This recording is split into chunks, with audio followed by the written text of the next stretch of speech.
Today, we are diving deep into the story of one of Thailand's most legendary sacred objects, the 2478 amulet. We're going to get to know the incredible monk who created it, Luang Pho Pailai, and really unpack the secrets that make it so revered. So, you have to ask yourself, what is it about this little nearly 100-year-old coin that has captivated people for so long? As you're about to see, the story here is about way more than just a piece of metal.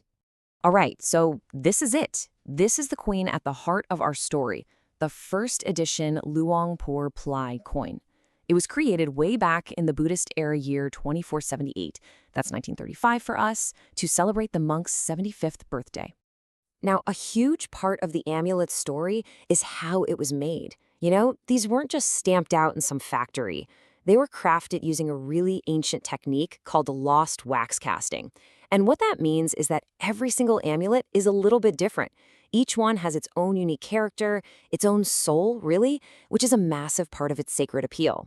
But to really, truly understand the power of this amulet, you have to understand the man behind it. And Luang Pho Pailai's life story, I mean, it is nothing short of cinematic.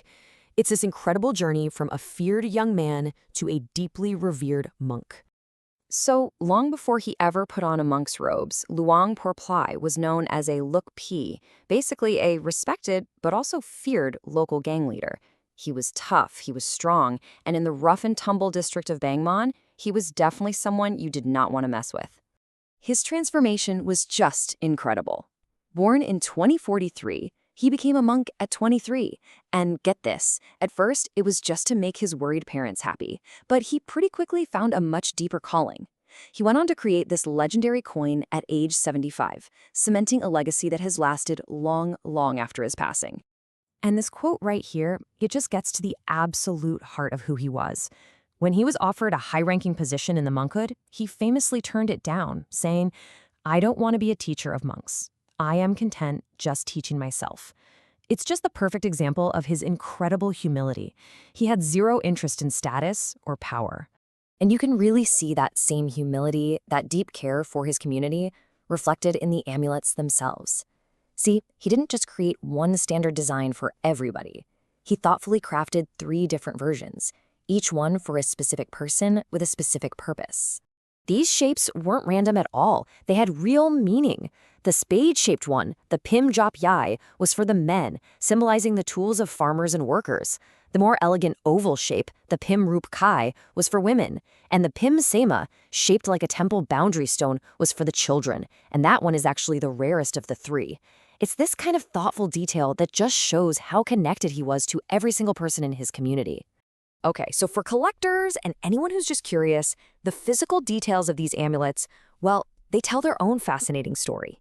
Understanding the art and really the science behind how they were cast is the key to telling if a piece is the real deal.